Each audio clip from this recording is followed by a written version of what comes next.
Sun travels வடமாகாணத்தில் சட்டப்பூர்வமான அனுமதியுடன் இயங்குகின்ற visa consultant and ticket agent. உங்கள் பெறுமதியான கடவுச்சீட்டுகள் ஆவணங்களுக்கு பாதுகாப்பான அனுமதி பெற்ற நிறுவனம் சன் டிராவல்ஸ்.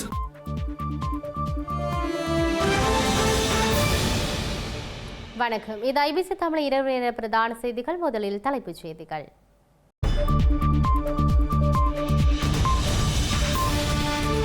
வடக்கில் அதிகரிக்கும் இணைய குற்றங்கள், துரிதப்படுத்தப்படும் விசாரணைகள். யாழ்ப்பாணத்தில் உயர்தர பரீட்சை விடைத்தாள்களை அனுப்ப மறந்த அதிகாரிகள், கேள்விக்குறியாகும் மாணவர்களின் எதிர்காலம். இளங்குமரன் மற்றும் அர்ஜுனாவிற்கிடையில் மோதல், ஸ்ரீலங்கா நாடாளுமன்றில் சம்பவம். 65வது நாளாக தொடரும் முத்துநகர் விவசாயிகளின் போராட்டம், ஆளும் கட்சி நாடாளுமன்ற உறுப்பினர்களின் கொடும்பாவிகளும் எரிப்பு.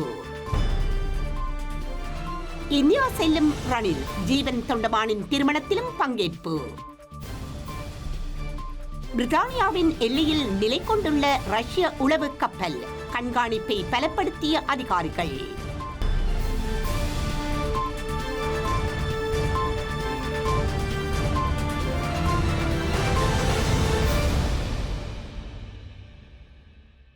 தொடர்பான விரிவான செய்திகள்.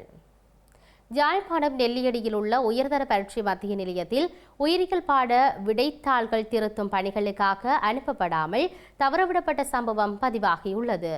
கல்வி பொதுத்தராதர உயர்தர பரீட்சை தற்போது நடைபெற்று வரும் நிலையில் நெல்லியடியின் பிரபல பாடசாலையொன்றில் உள்ள பரீட்சை மத்திய நிலையத்தில் உயிரியல் பாடத்தின் பல்தேர்வு வினா பரீட்சை விடைத்தாள்களின் திருத்த பணிகளுக்காக அனுப்பப்படாமல் தவறவிடப்பட்டுள்ளது. 21 மாணவர்கள் பரீட்சையில் தோற்றி முறைப்படி விடைத்தாள்களை கையளித்துள்ளனர். இந்த விடைத்தாள்கள் அன்றைய தினமே உரிய பாதுகாப்புடன் திருத்தல் பணிகளுக்காக அனுப்பப்பட்டிருக்க வேண்டும். எனினும் பரீட்சை நிலையத்தில் கடமையாற்றியவர்களின் கவனக்குறைவு காரணமாக அவை உடனடியாக அனுப்பப்படவில்லை என தெரிவிக்கப்பட்டுள்ளது. வடக்கு மாகாணத்தில் அதிகளவான இணைய குற்றங்கள் தொடர்பான முறைப்பாடுகள் பதிவு செய்யப்படுவதாக ஸ்ரீலங்கா பொதுமக்கள் பாதுகாப்பு மற்றும் நாடாளுமன்ற விவகார அமைச்சர் ஆனந்த விஜயபால தெரிவித்தார். நாடாளுமன்றத்தில் இன்றைய தினம் வரவு செலவு திட்ட விவாதத்தில் கலந்து கொண்டு கேள்வி ஒன்றுக்கு பதிலளிக்கும் போதே அமைச்சர் இதனை தெரிவித்தார். இலங்கையில் ஒரு நாளைக்கு 25 இணைய குற்றங்கள் தொடர்பான முறைப்பாடுகள் பதிவாகுவதாக அமைச்சர் ஆனந்த விஜயபால தெரிவித்தார். குறிப்பாக வடமாகாணத்தில் இவ்வாறான இணைய குற்றங்கள் தொடர்பான முறைப்பாடுகள் அதிகளவில் பதிவாகியுள்ளதாக அமைச்சர் மேலும் சுட்டிக்காட்டினார். இதன்படி வடக்கு மாகாணத்தில் கடந்த 2022 ஆண்டு 24 குற்றங்களும், 2021 ஆண்டு 577 குற்றங்களும், 2022 ஆண்டு 654 குற்றங்களும், 2023 ஆண்டு 472 குற்றங்களும், 2024 ஆண்டு 1539 குற்றங்களும் பதிவாகியதாக அவர் குறிப்பிட்டார். மேலும் இந்த ஆண்டு அக்டோபர் 31 வரை இணைய குற்றங்கள் தொடர்பாக 2368 முறைப்பாடுகள் பதிவாகியுள்ளதாகவும் அமைச்சர் குறிப்பிட்டார். அதேபோல் நாட்டின் பல மாவட்டங்களில் உள்ள காவல் தலைமையகங்களில் குற்றப்புலனாய்வு திணைக்களத்தின் கீழ் கணனி குற்ற விசாரணை உபபிரிவுகள் ஆரம்பிக்கப்பட்டுள்ளதாகவும் அவர் கூறினார். விவசாய நிலங்களை பெற்றுத் தருமாறு கோரி 2 மாதங்களுக்கு மேலாக போராட்டத்தை முன்னெடுத்து வரும் திருகோணமலை முத்துநகர் விவசாயிகளின் இன்று கொடும்பாவி எரித்து போராட்டத்தை முன்னெடுத்திருந்தனர். தேசிய மக்கள் சக்தியின் நாடாளுமன்ற உறுப்பினர்கள் இருவரது கொடும்பாவியே இவ்வாறு போராட்டக்காரர்களால் எரிக்கப்பட்டுள்ளது.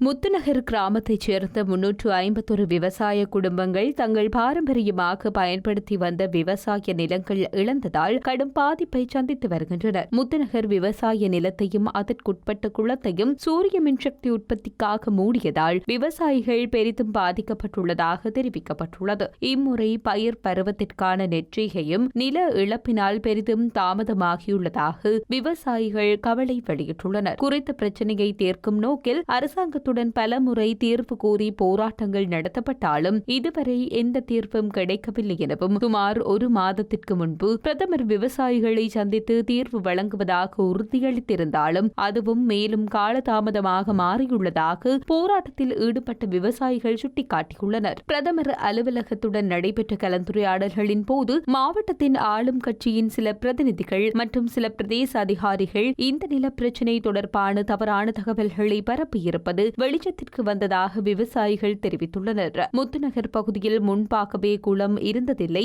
இருந்த குளங்கள் மூடப்படவில்லை மற்றும் இப்பகுதியில் சரியான விவசாய நிலங்கள் இல்லை என ஆளும் கட்சியின் சில பிரதிநிதிகள் தவறான தகவல்களை பரப்பியிருப்பது வெளிச்சத்துக்கு வந்ததாக விவசாயிகள் குற்றம் சாட்டியுள்ளனர். மேலும் தகரவட்டுவான் குளத்தையும் எதிர்வரும் நாட்களில் அளிக்கும் திட்டங்கள் இருப்பதாகவும் விவசாயிகள் குற்றம் சாட்டியுள்ளனர். இந்த நிலையில் இன்று மளிகை கூட பொருட்படுத்தாமல் தகரவட்டுவான் குள பகுதியில் நூற்றுக்கணக்கான விவசாயிகள் ஒன்று கூடி போராட்டத்தில் ஈடுபட்டனர். இதன்போது தேசிய மக்கள் சக்தியின் ஆளும் கட்சி நாடாளுமன்ற உறுப்பினர்கள் இருவரினதும் கொடும்பாவியும் எரிக்கப்பட்டது. விவசாயிகள் ஆரம்பித்த சத்தியாகிரக போராட்டமும் தொடர் போராட்டமாக இன்றும் 65வது நாளாக தொடர்கின்றமை குறிப்பிடத்தக்கது. ஸ்ரீலங்கா நாடாளுமன்ற உறுப்பினர்களான இளங்குமரன் மற்றும் ராமநாதன் அர்ஜுனாவுக்கு இடையில் கடும் வாத பிரதிவாதங்கள் ஏற்பட்டுள்ளது. சிலர் தமிழர்களை கொன்றவர்களிடம் கைகோர்த்து பழகுவதாக நாடாளுமன்ற உறுப்பினர் இளங்குமரன் அர்ஜுனாவை சாடியுள்ளார். கருத்து தெரிவிக்க குறுக்கிட்ட நாடாளுமன்ற உறுப்பினர் அர்ஜுனாவினது ஒலி வாங்கி நிறுத்தப்பட்ட நிலையில் கடும் வாத பிரதிவாதங்கள் இடம்பெற்றுள்ளது. அட்மினிஸ்ட்ரேஷன் பரீட்சையில் எழுத தெரியாமல் பாஸ் பண்ணாதவர் தான் இங்கே வந்து பல வெட்டி வீத்துக்களை பார்லமெண்ட் கமராவுக்கு மட்டும்தான் வெட்டி வீத்துக்களை வீத்துக்கிறாரே ஒழிய மக்களுக்கான இல்லை. இவர் தமிழரின் கலாச்சாரமானது ஒருத்தனுக்கு ஒருத்தி அதை கூட நிறுவ தெரியாத அவருக்கு யார் என்று தெரியாது, பக்கத்து வீட்டோ அயல் வீடோ அவருக்கு கூட தெரியாது. அப்படிப்பட்டவர் தான் இன்று பல விவாதங்களை முன்னெடுக்கின்றார். அவர் ஒழுங்காக அவரது பிள்ளையை கூட தமிழில் கற்பிக்க தெரியாதவர் தான் இங்கே இருந்து கூறுகிறார். முகப்புத்தகத்தில் ஒழுங்காக தமிழில் கூட வசனத்தை எழுத தெரியாமல் நாங்கள் சிங்களத்தில் கதைக்கும் போது ஒரு சில மம நம என்று விட்டோம், அதை பெருசாக தூக்கி கதைப்பதுதான் இவருடைய பழக்கம். சொல்லுங்க தம்பி இளங்குமரன், இந்த சப்ஜெக்ட் தொடர்பாக எத்தனை நிமிஷம் காய்ச்சினவர், நீங்கள் எப்போ நிப்பாட்டினீங்கள்? நீங்கள் காதில் டிரான்ஸ்லேஷன் போட்டுக்கொண்டு கேட்டுக்கொண்டு தான் இருந்த நீங்கள் சப்ஜெக்ட் சம்பந்தமாக இன்றைக்கு மின்சார விதி சம்பந்தமாக சப்ஜெக்ட் போய்கொண்டு இருக்கு. நீங்கள் இன்றைக்கு அதை கேட்டுனீங்களா, நிப்பாட்டினீங்களா? நேற்று என்ன நிப்பாட்டினீங்க? 4 நிமிஷம்.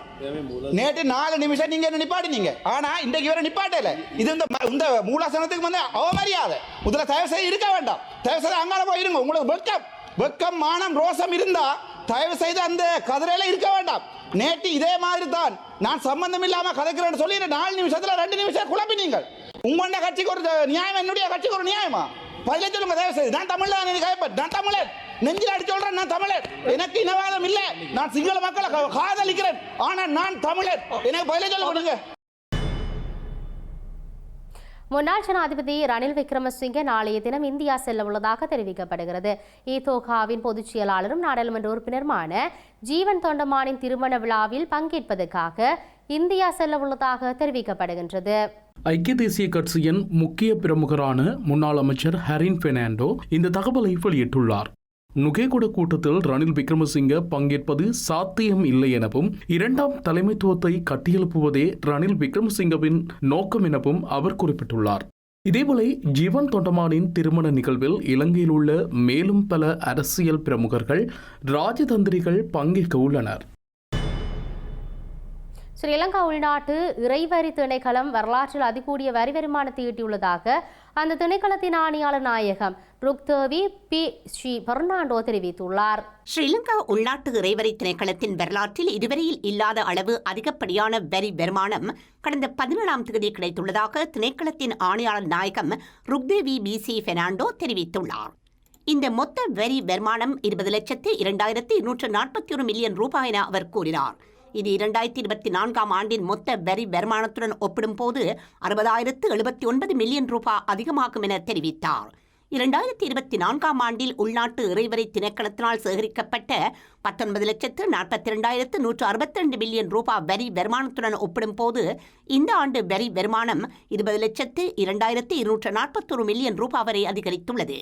இதன் மூலம் அரசு நிதி நிலையினை பலமாக முன்னெடுப்பதற்கு உள்நாட்டு இறைவரி திணைக்களம் அதி உயர்ந்த பங்களிப்பினை வழங்கியுள்ளது என அவர் தெரிவித்தார். நடைமுறையில் உள்ள சட்டங்களுக்கு அமைய நம்பிக்கையாக மற்றும் நாட்டின் பொதுமக்களின் சுபீட்சத்திற்காக வரி செலுத்தியவர்களுக்கும் கூட்டுறவுடன் ஒத்துழைப்பினை வழங்கிய அரசு மற்றும் தனியார் நிறுவனங்களின் உத்தியோகத்தர்களுக்கும் உள்நாட்டு இறைவரி திணைக்களம் நன்றி தெரிவிப்பதாக அவர் தெரிவித்துள்ளார். தேசிய மக்கள் சக்திக்கு அதிகாரமுள்ள ஜட்டியாந்தோட்டை பிரதேச சபையின் 2026ஆம் ஆண்டுக்கான வரவு செலவு திட்டம் 4 வாக்குகளால் தோற்கடிக்கப்பட்டுள்ளது. யட்டேந்தோட்ட பிரதேச சபையின் 2026 ஆண்டுக்கான வரவு செலவு திட்ட விவாதத்தின் போது பெருந்தோட்ட தொழிலாளர்கள் தொடர்பான சர்ச்சைக்குரிய கருத்து தெரிவிக்கப்பட்டமையினால் சபையில் அமைதியின்மை ஏற்பட்டிருந்தது. இதனையடுத்து இடம்பெற்ற வாக்கெடுப்பில் வரவு செலவு திட்டத்திற்கு ஆதரவாக 13 வாக்குகளும் எதிராக 17 வாக்குகளும் பதிவான நிலையில் 4 மேலதிக வாக்குகளினால் வரவு செலவு திட்டம் தோல்வியடைந்துள்ளது. ஆதரவாக தவிசாளரும் மற்றும் தேசிய மக்கள் சக்தியின் 12 உறுப்பினர்களும் வாக்களித்தனர். அதேவேளை ஐக்கிய தேசிய கட்சி, ஸ்ரீலங்கா பொதுஜன பெரமுன, பொதுஜன ஐக்கிய முன்னணி, ஜனநாயக மக்கள் முன்னணி, சர்வஜன அதிகாரம் மற்றும் சுயாதீன உறுப்பினர்கள் வரவு செலவு திட்டத்திற்கு எதிராக வாக்களித்தனர். ஸ்ரீலங்கா வீடமைப்பு, நிர்மாணிப்பு மற்றும் நீர்வளங்கள் அமைச்சர் சுனில் ரணசிங்க இன்று யாழ்ப்பாணத்துக்கு பயணம் மேற்கொண்டுள்ளார். ஸ்ரீலங்கா வீடமைப்பு, நிர்மாணிப்பு மற்றும் நீர் வழங்கல் அமைச்சர் சுசில் ரணசிங்க இன்று வடமராட்சி கிழக்கு தாளையடியில் அமைந்துள்ள கடல் நீரை நன்னீராக்கும் திட்டத்தை பார்வையிட்டுள்ளார். தாளையடி கடல் நீரை நன்னீராக்கும் செயல்முறைகள் மற்றும் பொறியியல் தொகுதி என்பவற்றை பார்வையிட்ட அமைச்சர் அங்கு அதிகாரிகளுடனும் கலந்துரையாடியுள்ளார். இலங்கையில் பாடசாலை மாணவர்களிடையே புகைப்பிடிக்கும் பழக்கம் அதிகரித்து வருவதாக சுவாச மருத்துவர் ஆலோசகர் வைத்தியர் துமிந்த ஜசரத்ன தெரிவித்துள்ளார். இலங்கையில் அதிக எண்ணிக்கையிலான மாணவர்கள் 14 அல்லது 15 வயதிலேயே புகைப்பிடிக்க தொடங்குகின்றனர் எனவும் சுவாச மருத்துவர் ஆலோசகர் வைத்தியர் துமிந்த ஜசரத்ன தெரிவித்தார். இளம் வயதில் புகைப்பிடிப்பது நீண்டகால சுவாச ஆரோக்கியத்திற்கு கடுமையான ஆபத்தை ஏற்படுத்துகிறது எனவும் நுரையீரல் தொடர்பான நோய்கள் ஆரம்பத்தில் ஏற்படுவதற்கு காரணமாக அமைகிறது எனவும் அவர் எச்சரித்துள்ளார். அந்த வகையில் பெற்றோர்கள் தங்கள் குழந்தைகளின் நடத்தை மாற்றங்கள் குறித்து விழிப்புடன் இருக்க வேண்டும் என்று வைத்தியர் ஜசரத்ன வலியுறுத்தினார். பெற்றோர்கள் தங்கள் குழந்தைகளுடன் திறந்த தொடர்புகளை பேண வேண்டும் என்றும் புகையிலை பயன்பாட்டின் ஆபத்துகள் குறித்து வழிகாட்டுதல்களை வழங்க வேண்டும் என்றும் அவர் கூறினார். சமூக அழுத்தங்கள் மற்றும் புகைப்பிடித்தல் பற்றிய தவறான உள்ளடக்கங்களுக்கு ஆளாவதன் காரணமாக குடும்பங்கள் தங்கள் குழந்தைகளை கண்காணிக்க வேண்டியதன் அவசியத்தை அவர் மேலும் வலியுறுத்தினார். பிரித்தானியாவின் வடகடல் எல்லைக்கு அருகே ரஷ்யாவின் உளவு கப்பல் ஒன்று நிலை கொண்டுள்ளதாக அதன் பாதுகாப்பு அமைச்சு அறிவித்த விடயம் உற்று நோக்கப்பட்டுள்ளது. ஸ்கொட்லாந்துக்கு வடக்கே வடகடல் எல்லையில் நிற்கும் ரஷ்யாவின் உளவு கப்பல் சில புலனாய்வு தகவல்களை சேகரிப்பதாகவும் கடலுக்கு அடியில் உள்ள பிரித்தானிய தொலைத்தொடர்பு கம்பி வடங்கள் குறித்த ஒரு வரைபடத்தை எடுப்பதாகவும் பிரித்தானிய பாதுகாப்பு அமைச்சர் நேற்று தெரிவித்தமை பதற்றத்தை ஏற்படுத்தியுள்ளது. இந்த கப்பலின் ஒவ்வொரு அசைவையும் கண்காணிக்க அனுப்பப்பட்ட பிரித்தானிய வான்படையின் மொஷடான் 8 ரக ராணுவ விமானத்தின் விமானிகளை நோக்கி இந்த கப்பலில் இருந்து ஒளிக்கற்றை பாய்ச்சப்பட்டு அச்சுறுத்தல் விடுக்கப்பட்டதாகவும் அறிவிக்கப்பட்டுள்ளது. ரஷ்யாவுடனான உக்ரேனிய போரை முடிவுக்கு கொண்டு வருவதற்கான முயற்சிகள் குறித்து உக்ரேனிய அரசு தலைவர், அமெரிக்க பாதுகாப்பு அமைச்சரான பென்டகனின் மூத்த அதிகாரிகள் பேச்சுவார்த்தை நடத்தியுள்ளனர். அமெரிக்காவும் ரஷ்யாவும் உக்ரைனை மையப்படுத்தி உருவாக்கிய ஒரு புதிய சமாதான திட்டத்தில் உக்ரைன் சில பிரதேசங்களை கைவிட வேண்டுமென்றும் உக்ரைனிய ராணுவத்தின் அளவு கணிசமாக குறைக்கப்பட வேண்டும் என்ற திட்டங்கள் இருப்பதாக கூறப்பட்ட நிலையில் இந்த சந்திப்புகள் இடம்பெற்றுள்ளன. அமெரிக்க அரசு தலைவர் டிரம்பின் சிறப்பு தூதர் ஸ்டீவ் விட்காஃப் மற்றும் ரஷ்ய தலைவர் விளாடிமிர் புட்டினின் தூதர் கிறிஸ் டிமிட்ரில் ஆகியோர் புதிய திட்டத்திற்காக 28 அம்ச திட்டத்தை தயாரித்துள்ளதாக தெரிகின்றது. புதிய திட்டம் உக்ரைனுக்கு பாதகமான சமாதான திட்டம் எனவும் குறிப்பாக இது உக்ரைனிய ராணுவத்தின் அளவை அரைவாசியாக குறைக்க கோரும் சூழ்ச்சிகளை கொண்டுள்ளதாகவும் அமெரிக்க ஊடக நிறுவனமான ஆக்சியோஸ் வெளிப்படுத்தியுள்ளது. உக்ரைனிய ராணுவத்தால் கட்டுப்படுத்தப்படும் பிரதேசங்கள் உட்பட முழு டொன்பாஸ் பகுதியையும் கியவ் விட்டுக் கொடுக்க வேண்டுமென்றும் புதிய திட்டத்தில் இருப்பதாகவும் டொன்பாஸ் போலவே கெர்சன் மற்றும் சபோரிஷியா பகுதிகளையும் கியவ் விட்டுக் கொடுக்க வேண்டி இருக்கும் எனவும் குறிப்பிடப்பட்டுள்ளது. செய்திகளின் நிறைவாக மீண்டும் தலைப்புச் செய்திகள்.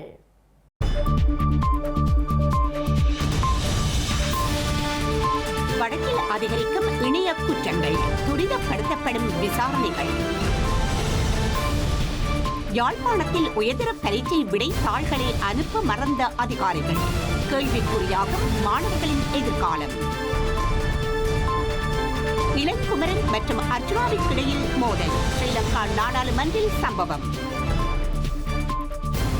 65வது நாளாக தொடரும் முத்துநகர் விவசாயிகளின் போராட்டம், ஆளும் கட்சி நாடாளுமன்ற உறுப்பினர்களின் கொடும்பாவிகளும் எரிப்பு. இந்தியா செல்லும் ரணில், ஜீவன் தொண்டமானின் திருமணத்திலும் பங்கேற்பு. பிரித்தானியாவின் எல்லையில் நிலை கொண்டுள்ள ரஷ்ய உளவு கப்பல், கண்காணிப்பை பலப்படுத்திய அதிகாரிகள்.